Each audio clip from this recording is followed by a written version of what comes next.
Hello, everybody. It's Ed Rosenberg, and this afternoon I'm speaking to Kelly Johnston from Cascadia. Kelly used to work at Amazon.com and handle seller performance. Jeff Escalations, who was on that team. Yep. So welcome, Kelly. How are you? I'm doing good. It's good to see you. How are you? Okay, I'm great. Good. And okay, so Kelly is very involved in seller performance, and we're going to get straight into it. All right. Well, I'm ready when you are. Okay, we'll talk first about product reviews. Yeah. Yeah, so I know a lot of questions about that. You want to talk about that a little bit? Yeah. So I'm sure that for a lot of sellers, the changes felt like an earthquake, and it was very much a seismic event in terms of policy updates. And many people are feeling bereft. What do I do now? How do I adjust? And that's a really understandable feeling. Unfortunately, I think in that panic, a lot of people are trying to find ways that I think are very, very much close to the edge of skirting the rules and put you at risk. And so my advice to sellers when they ask me, what do I do now, is always to evaluate their operations and compare them to the TOS and make sure that what they're doing now today is right. And if it's not, make changes to comply with that. And the most common change that people need to make is to stop trying to incentivize reviews by offering free things. And there's a lot of different ways that people are trying to do that, and they're all very dangerous. So you have to look at, can I utilize A+ content? Is signing up for Vendor Central to get access a good move for me? For some sellers, it will be. For some, it won't. The other thing that I always advertise to them is you need to think about sponsored ads. You need to think about every time you have an inquiry from a customer where you're having a conversation or you're solving a problem, you have an opportunity to ask for a product review. There's nothing wrong with asking. And if you don't ask, you're missing an opportunity. So, that part I think is going to be the biggest thing for folks who have been very, very dependent on using free gifts to try to lure people to get reviews. So it is a change. Right. But I think, don't panic. Right, don't panic. But asking for a product review, I think you told me it can't be positive. Is that correct? Well, it's the one thing that didn't change is that you are always allowed to ask for a review. You just can't require it to be positive. And so I think using the language that many people relied upon in the old days, if you will, is to say, hey, I'd really like to get a product review from you, unbiased. We're interested in all feedback. We take what you tell us to improve our product, as well as highlight the good things that already exist. Portraying it that way as a choice, I think, is the appropriate language. So if you want to ask, just make sure that they know there's no requirements or contingencies, and you want honest feedback, even if it's negative. Right. Okay, I wanted to talk to you about related accounts. Sure. What does one do if it's 100% not true? Oh, so it's really, really difficult. I'm not going to lie. This is one of the toughest things a seller can face with Amazon is when they tell you, hey, we determined that you're related to somebody else and we're shutting you down. That is so difficult. And you are at a disadvantage when that message comes to you because you don't have the benefit of what Amazon is seeing on their end. And so honesty is always the best policy. If you think that there may be any chance that you could have connected yourself to someone who's done something that Amazon would have banned them for, tell them who you think that person is. Be honest. A lot of times people create accounts when they're younger, don't do anything with them, they fail, they forget that they do that. That can be a possibility as well. I can't tell you how many people I've talked to who created an account in college to sell their textbooks and then just kind of forgot about it. And then all of a sudden it comes back to haunt them later. Be factual, be clear, and be as open and honest with seller performance as you can. And if they're not willing to listen to you, then you need to write to Jeff Bezos. That isn't a guarantee that it will work, but it is a guarantee that you get an additional review by someone a little bit more experienced than a frontline investigator. That is really the kind of the path that you have to take. But there's no one answer as to how to approach things either, because every seller is a little bit different. I've worked with sellers who were blocked for related that I've been able to successfully reinstate because we proved that the relationship was a family member or someone that they had no actual contact with, but they just happened to have an overlap with information. So that's why when you're thinking about how to appeal this, especially if you're doing it on your own, you need to be totally honest with yourself and think about all the possible issues that could have arisen and detail those to Amazon. That's really what you can do. But it's hard. It's not easy. No, because I know one seller, his employee had Oh yeah. Made nightmare. An account and it got bad, and then he got in trouble because of that. Yeah. You raise a great point, and I'm actually want to focus on this for a second. If you allow people access to your selling account, employees, what have you, you need to make sure that you are on top of what they're doing. And you may even want to have an agreement in place, particularly with employees, that don't open up a selling account while they are employed with you, or they do so with your knowledge and information so that they understand how to make it as separate from you as possible. That is a way to protect yourself. I worked with one of the largest chocolatiers in the entire country in 2013 who had an angry employee lock them out of the account. He was the only one that had access to it. Changed the password, walked away. They were completely left in the lurch. The only way they got back was by threatening to sue him. Don't let that be you. Don't let that be the one that wrecks your account because you didn't know your employees were creating accounts. Set that expectation up front. So Amazon, so if I have an employee who let's say uses his credit card to buy something, and then he goes and eventually opens up his own account. Under that could very well connect you, yes. And the danger is there only, the connection isn't the problem. It's what does he do with that new account?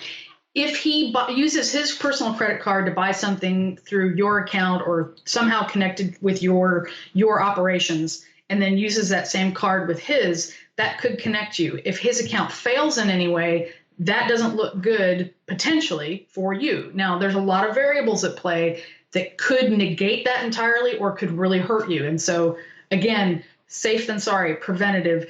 Try to make sure that you have a policy in place so that employees aren't doing things that would inadvertently endanger you. Right. I remember you said, and it's one thing I really remembered when you spoke at our dinner, is keep your buyer and seller accounts separate.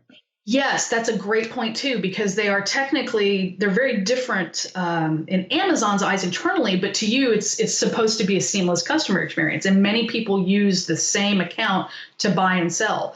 The reality is, though, if something bad happens on the buyer side and Amazon decides that you're abusing them in some way, if they shut that buying side down and you're using that same customer ID to buy and sell, you will lose everything. So set up an entirely separate buying account. Don't register it to sell. That's the number one way to prevent this. As long as that buying account is not registered to sell, you will not run into any issues.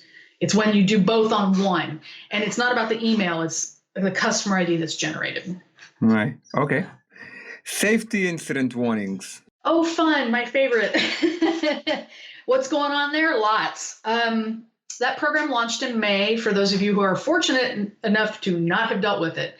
It's a subset of the product quality team, which is responsible for inauthentic investigations and counterfeit and all of that. I believe this is a response to Amazon not really having a comprehensive solution in place on the third-party side for safety-related issues.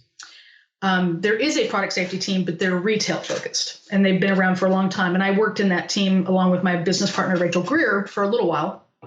But both private label sellers and resellers can get these warnings. And it's almost a little bit worse if you're a reseller because you don't have access to testing protocol. You don't have access to what kind of regulations that the parent company that made the product put their product through to be eligible to sell here or to be eligible to be child, appropriate, whatever it is that you're selling. So it can be a little harder to research.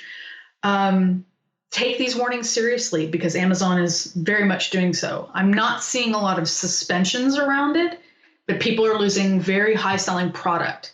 And it's difficult to fight if you are not paying attention to what you're doing and keeping track of all your documentation, whether it's testing, invoices, where you source the product from, are you matched correctly? It's a lot of the same issues, but there's a real emphasis on products that are injuring consumers. And so you can expect to see this program expand.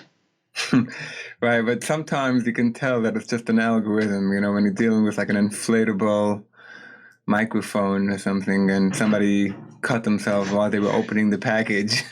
Right. Well, the thing is that the investigations are not happening in a vacuum. They're not happening because of a robot. They're happening because there is some sort of automation that keys in on fire, explode, cut, blood, vomit, whatever it is. Unfortunately, you will have people who review those samples of data and make a wrong decision. Absolutely.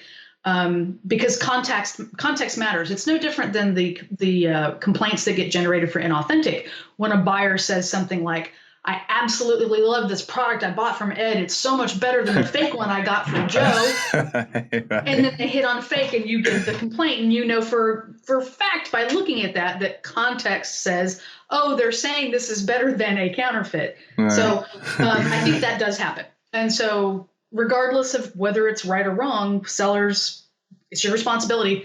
Have your paperwork in hand. And if you're not sure, you need to consult people like me who are helping with this, because there are a lot of compliance angles. I've actually dealt with several people who brought lovely products to the market and did zero compliance testing beforehand. And now they've had it removed because the product is unsafe.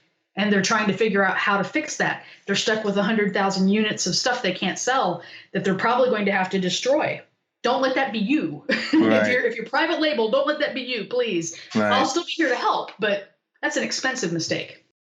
Right. So private label, I think the safety was in response to the growing private label. I agree. I think that I have the fortune, at least, of working with a lot of sellers with beautiful private label products, gorgeous stuff, things that are useful to people, that make people's lives better, that are fun, but they're safe, they're tested, they've done their homework. But there's a lot of people out there who don't. They get their stuff from, the same factory that 15 other sellers do. They don't bother to ask about compliance. They don't know anything about product safety, and they just bring it to market and expect everything to be golden. And then they find out, oh, wait, I needed to know that. People actually send you samples? You actually review sample? Oh, yeah. So Cascadia Seller Solutions, my firm, has a private label arm, and they help sellers who have either developed a product already or are looking to develop a new product from the ground up. And when we do from the ground up, Rachel and our factory contacts make sure that we get samples ahead of time, that we can actually look and physically touch and go, okay, this makes sense, or oh wow, that doesn't conform to the specs I created, or whatever, so that they have an opportunity to really evaluate it. Plus, send those samples to the testing agencies to make sure that they're compliant with whatever regulations are appropriate. Mm-hmm. And what industry do you see the biggest pitfalls? Oh, supplements. Followed very closely by cosmetics, health and beauty, and grocery. Anything consumable, anything that you would put on your body is definitely going to be getting a lot of scrutiny. I would say of the 25 different cases I have worked on, only 4 of them have been hardline items.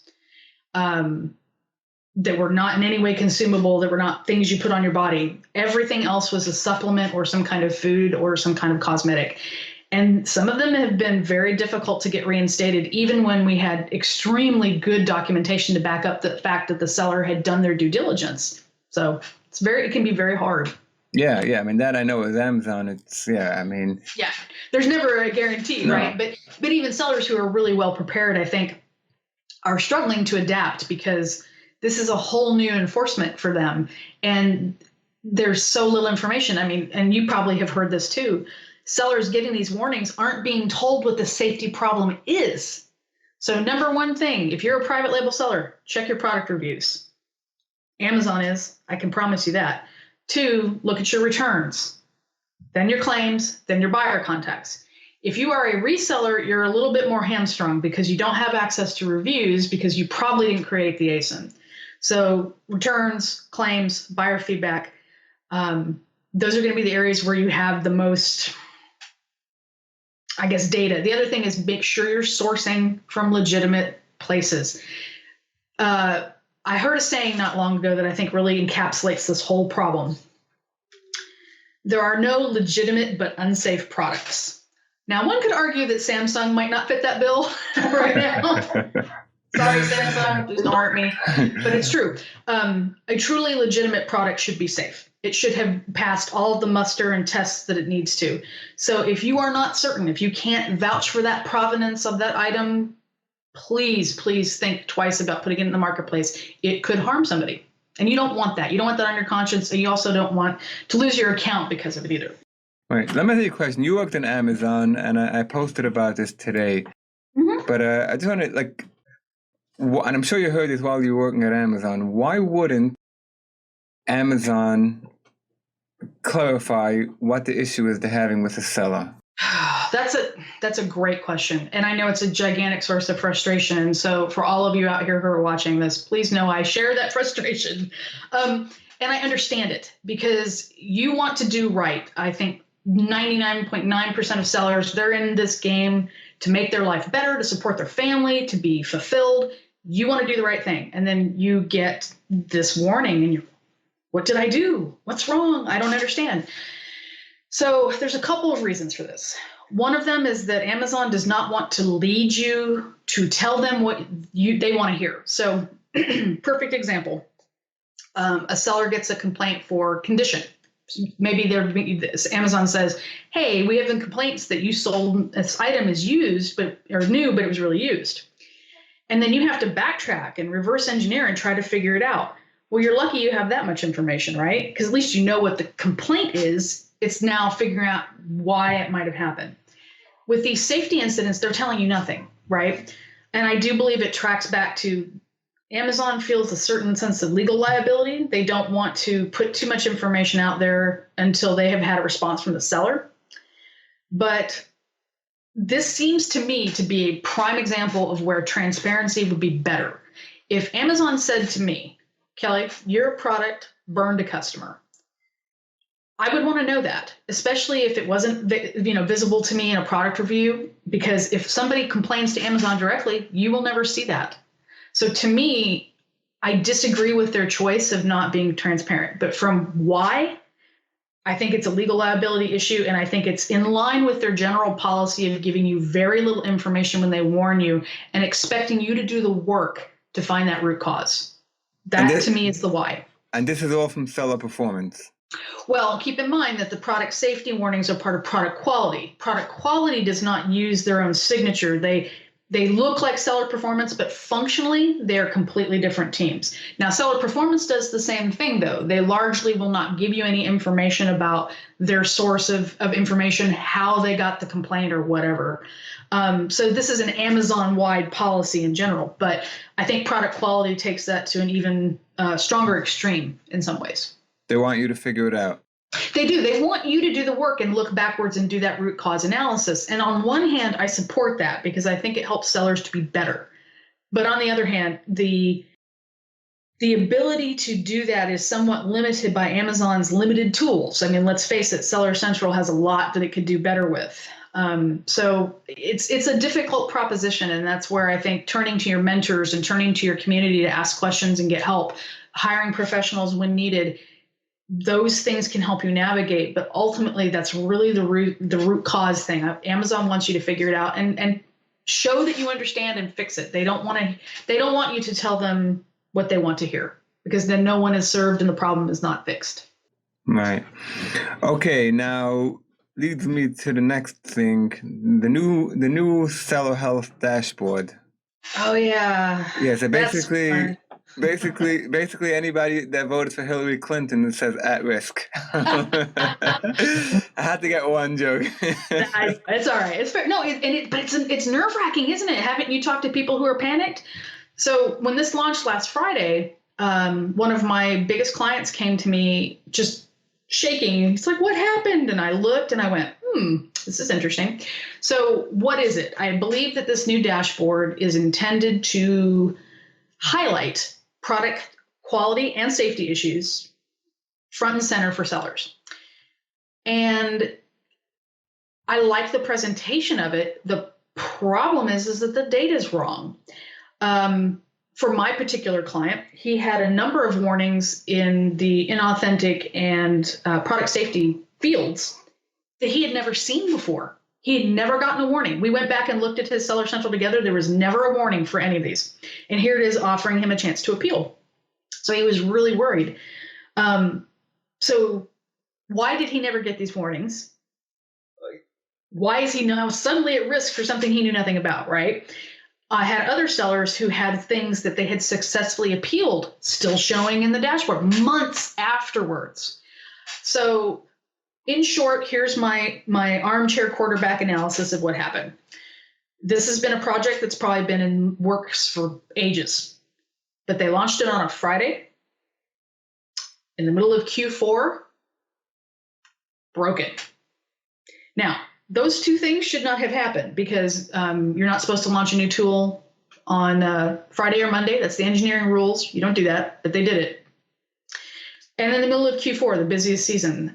So they have drowned seller performance and contacts, and I'm sure seller support as well, because nobody knows what's going on.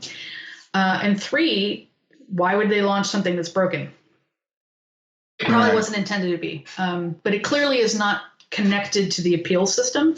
So things that have been resolved show as unresolved, things that you never knew about are suddenly there, but there seems to be a light at the end of the tunnel. I have had 3 clients in the last 24 hours tell me that phantom warnings that they had never seen previously have now disappeared. They're all gone. I had one client in particular who went from perfect metrics, everything looked amazing, to at risk, and here's all these things. And I thought he was going to have a heart attack, but luckily it overturned and they're gone now. So they're working on it. So I guess my advice, if you have never seen these warnings before and your product is still active, don't poke the bear and appeal Amazon right now, because A, you're not going to get a timely response. And B, there's probably not actually an issue with your product because there's so much bad and broken data out there. Now, if you have already appealed these actions and were successful and your product is active, I will also leave it alone. But if it's been appealed and is no longer active, that is probably worth a contact to seller performance and say, here's my previous appeal from X date. You told me I was okay, but now this is showing, please reinstate my listing, because there's a good chance it's not supposed to be blocked. I think Cynthia Sine said the other day when we were discussing this on your page, if you have not seen these warnings and your stuff is blocked, you should probably be worried. Do your homework, right? Get in there and just like Cynthia said, and I agree with this, go dig up your invoices if you need to, find your testing protocol if you have it, MSDS sheets if it's appropriate, and get ready to write that appeal, because otherwise you're not going to get that ASIN back until you do. So I hate to say this, but I think for 2/3 of sellers, that data is inaccurate, and it makes it very, very difficult to know whether to act. So sorry, that was not the Q4 that you guys deserve to have, I know. Right. I mean, I think definitely what's wrong is the at risk, because if you have one in authentic, I mean, the account in Amazon is always at risk every time you breathe.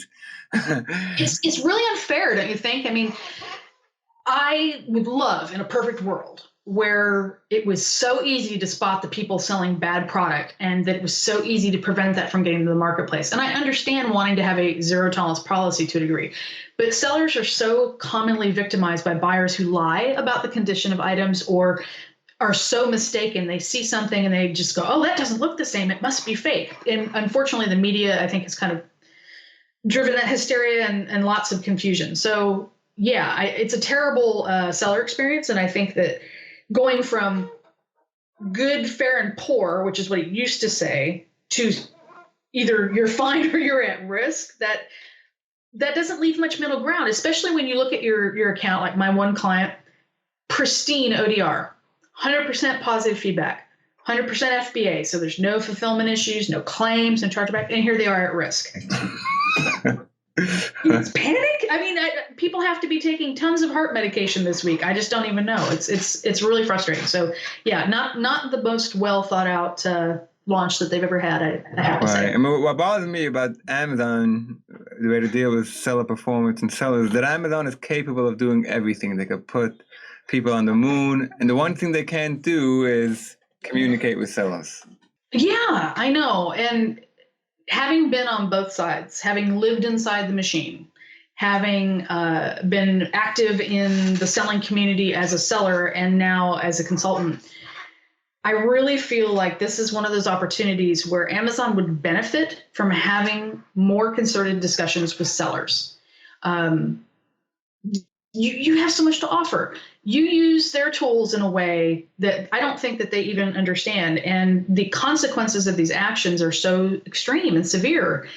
And it just would be good. It would be good for them to listen. And I wish that there was a great and overarching way to make that happen. But I do think that if you have opportunities, if you meet an executive by chance somehow, you need to tell them, hey, I appreciate what Amazon does for me, but I really, really, really think that there's some room for improvement in the way that enforcement is handled and communication and so on, because it's feedback they need to hear.